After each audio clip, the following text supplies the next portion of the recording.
What's up, Next Gen Steelers, and welcome to my channel where we talk all things football and all things Steelers. From a young fan, for young fans. Well, the NFL Draft wrapped up on Saturday, and there are some mixed feelings surrounding the 10 players that the Steelers came away with. So what we're going to do today is we're going to go over each of those 10 draft picks in depth. We're going to talk about their fits and value to the team. And at the end, I will give my overall grade for how I think the Steelers did with this draft. Now, let's get into it.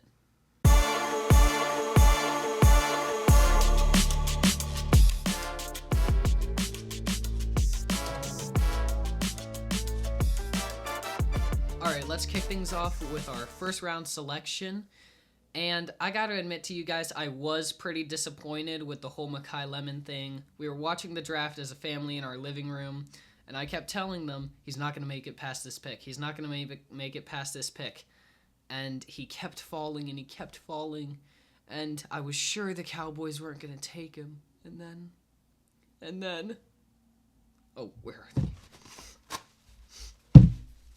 they? Those Eagles.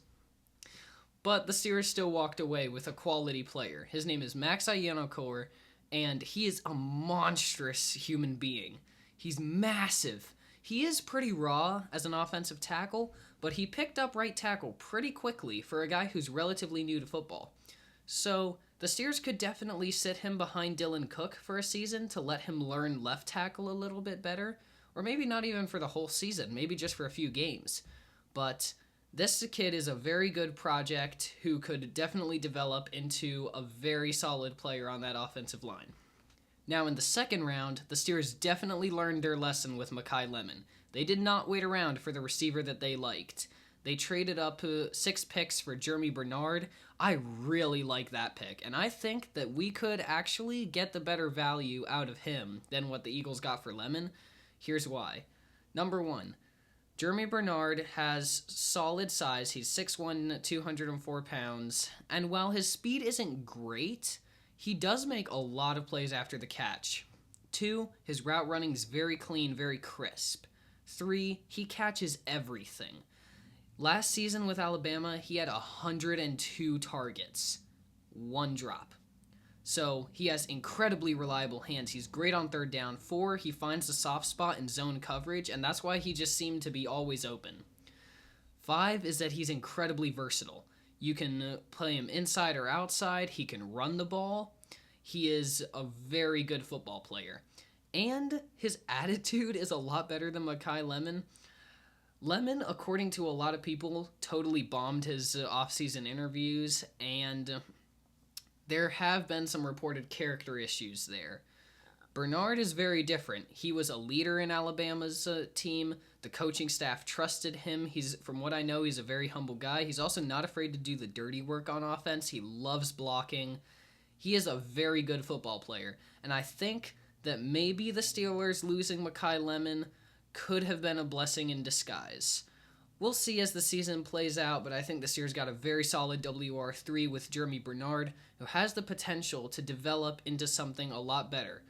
Like Jackson Smith-Njigba, he's another receiver whose measurables weren't overwhelming, but he's very smart, very savvy, finds a soft spot, he's always open, and he catches everything. And he makes plays after the catch. So guys like Jeremy Bernard or Jackson Smith-Njigba are becoming increasingly valuable in today's NFL offenses. So this was a great pick for the Steelers, and I am glad that they did not wait around for him. With the first third-round pick, the Steelers drafted Penn State quarterback Drew Aller. And I called this one in my mock draft. I really like Aller as a prospect. He looks like he came out of a quarterback factory. I mean, the guy's 6'5", 230 pounds. He can absolutely hurl the football down the field. He has an incredibly strong arm. His mobility is pretty good. I wouldn't say he's a great dual threat, but I do think that he can definitely move. I think Penn State maybe asked him to do a little bit too much of that, but in the NFL, he could really do some damage with his arm and with his legs. The question is, can Mike McCarthy unlock that potential by cleaning up his mechanics and cleaning up his footwork? If he can, then the Steelers may very well have found their next Ben Roethlisberger. I'm also really looking forward to the competition between Drew Aller and Will Howard. Because on one hand, you have a guy like Drew Aller who is incredibly strong. He's just hurling those balls, driving it into tight windows. And he looks over at Will Howard and he sees Howard not really throwing them quite as hard, but throwing them with good timing and great accuracy. And he sees that he needs to get better in some of those areas to become a more complete quarterback. And likewise, Will Howard looks over at Drew Aller and sees him absolutely driving these balls, and he's going to have to up his game in those areas. Also, like I pointed out in my mock draft, the quarterback class in 2027 is supposed to be a really good one. So, come next season, the Steelers could very well have 3 quarterback candidates on their roster for that empty franchise quarterback position. Moving on to our second third-round selection, Dalen Everett, the cornerback out of Georgia. Now, I was kind of surprised by this pick, but the more and more I read up on Everett, the more and more I like it. So, Everett is a big corner. He's got all the tools you want. He's 6'1", 196. He ran a 4.38 at the combine. Great time for a corner. He's very good in press coverage. He played on the outside for most of his career, so if you ever wanted to spell Joey Porter or Jamel Dean, you could definitely do that with this kid. He also is an effective blitzer, and he does have some experience playing in the slot, so if you want to develop that skill set a bit more, then maybe he's your future slot corner when Jalen Ramsey starts to slow down, which I think he kind of has already started to slow down. I don't think that's a huge secret that he wasn't quite as good last year as he has been in previous years. So maybe Everett is the future at that position, but who knows. All in all, I really like the Everett pick because he also really loves to support and run defense. He's very physical, and he does just look like a classic Steelers corner. With their last pick in the third round, the Steelers traded up for a player that I really liked and I did not think would be there. If you looked at the mock draft that I put out as a post, I had the Steelers taking Jennings Dunker at 53, but he ended up falling all the way to 96, where the Steelers were able to take him. Dunker is a huge guy. He's got incredible size, incredible athleticism. He's nasty. He's physical. He does really look like a Steelers guard.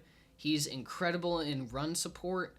His pass protection needs a little bit of a cleanup, but he did play offensive tackle most of his career. So some of those big issues in college, like the fact that guys could get around him, that's not going to matter as much when the Steelers bump him inside to guard. He has the potential to definitely start this year if he can beat out Spencer Anderson. So, love that pick. Think it was an immense value pick, and I'm looking forward to seeing what Dunker can do. With our fourth round pick, the Steelers took a swing on Caden Wetjen out of Iowa, and this kid is the best return man in college football. And you look at those return stats, and he is definitely worthy of that fourth round pick. But then you factor in the fact that he only really had 23 college catches, and that has you scratching your head about why the Steelers invested in him instead of some of the better receiver prospects that were available, like maybe Skylar Bell. But despite limited offensive touches, Wetjen's route running is really solid, and in one-on-one work in the East-West Shrine Bowl, he opened NFL scouts' eyes to what he could do with that clean footwork, precise route running, spatial awareness, and the acceleration and twitch that he possesses. So, the Steelers can definitely use him immediately as their returner, while also developing him into a real threat out of the slot and in gadget plays. So I'm really excited about this pick, and I do not think that he would have been there if the Steelers had waited around till round 5 or 6 to take him.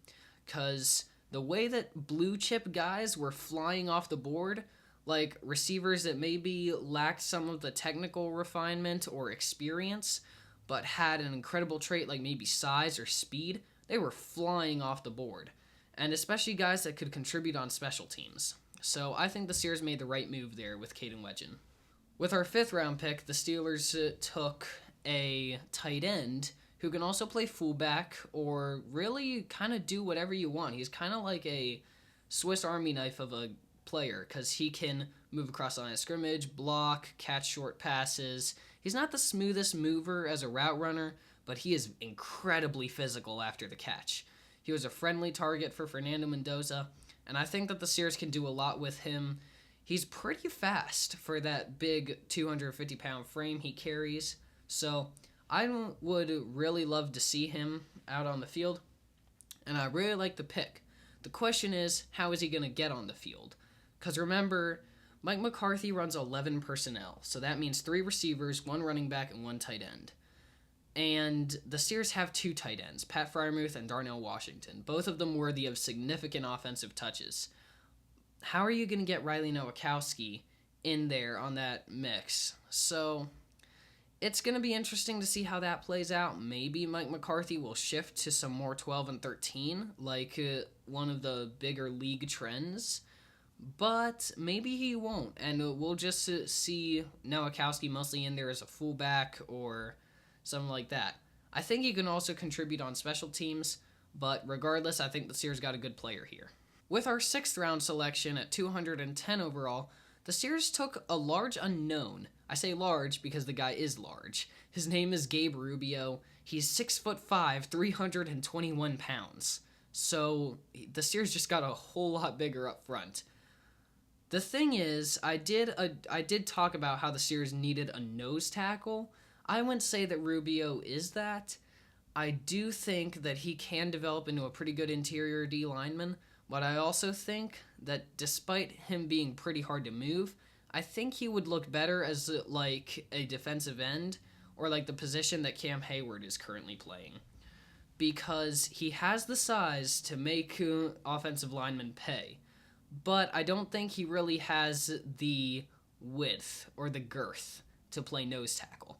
Regardless, the Steelers do have a pretty good nose tackle right now, Sebastian Joseph Day. But maybe their plan is for Y.A. Black to eventually shift in there. Remember, Black was really good against the run. So we'll see how it all plays out. I think the Steelers did get a pretty good player here. NFL teams just sometimes know things that we don't.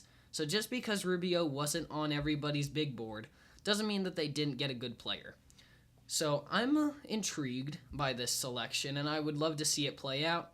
I do think that there were some better pure nose tackle prospects available, but again, NFL teams know things we don't, so we'll see how it all plays out. With the first of 2 7th-round picks, the Steelers addressed another need, safety. Robert Spears-Jennings out of Oklahoma is a really physical player. He's 6'1", 206. He has great speed, 4.32 at the combine. And that closing speed is something that's very important for a safety. Now, there were some issues in coverage. For a guy who's 6'1", he shouldn't have lost as many contested catches as he did. But he is very effective in run support. He can definitely tackle. And I think the Steelers can definitely use him on special teams. And don't get me wrong, this isn't just one of those special teams projects. I think he can actually be a pretty good backup free safety to Jaquan Brisker and develop as his coverage skills develop. In the future, we might see him be a starter. But for now, Brisker can take care of the coverage assignments, and the Steelers can bring Robert Spears-Jennings in on rundowns, have him contribute. And despite the coverage hiccups, a lot of NFL analysts thought Spears-Jennings should go in maybe round 4 or 5. So I think the Steelers did get a very nice value pick here. With our last pick in the 7th round, 230th overall, the Steelers drafted the kid out of Navy, Eli Heidenreich, and this prospect had a lot of Steelers fans excited, and some Steelers fans scratching their heads just because of the other receiver prospects that were on the board. People that were like, well, if they were going to go receiver, why not get Deion Burks, a 3rd rounder who fell into the 7th? Or maybe a blue chip guy like Jeff Caldwell, who's 6'5". But here's why the Steelers went the route they did. Mike McCarthy values versatility. He also likes to have a lot of receivers on his roster. However, that doesn't mean that you also don't have to account for other positions on that 53. So he wanted to give Eli Heidenreich the best chance of making it on the roster. Well, really any receiver that they drafted at that point, he wanted to give them the best chance of making the roster, even though they have DK Metcalf, Michael Pittman, Jeremy Bernard, Caden Weegan, Roman Wilson, and Ben Skoranek on the roster right now. Now, let's say Caden Weegan ends up showing off that incredible footwork he showed at the East-West Shrine Bowl and beats out Roman Wilson. I would be 100% fine with that. then Heidenreich gets a bigger role as a receiver. But even if the Steelers do opt to keep Roman Wilson, Heidenreich could still make it on the roster because of his special teams ability and his abilities as a running back. This kid did everything at Navy. He caught passes for 941 yards and ran for 475. So he could do whatever. You could put him in the slot. You could have him play fullback if necessary, although I don't think he has the frame for that. He's only about 6'2", 200. He could play your third. He could be your third down back. He's probably not going to develop into a 1. But there have been guys who have carved out really nice careers as that third down back who sometimes plays in the slot. I'd say Kenny Gainwell, although Kenny Gainwell was also more of a pure running back. But James White from the Patriots had an incredible career, acting as Tom Brady's third down safety blanket. He can definitely carve out a really nice career in that role, like catching short passes out of the backfield, using that yak ability, the speed he possesses.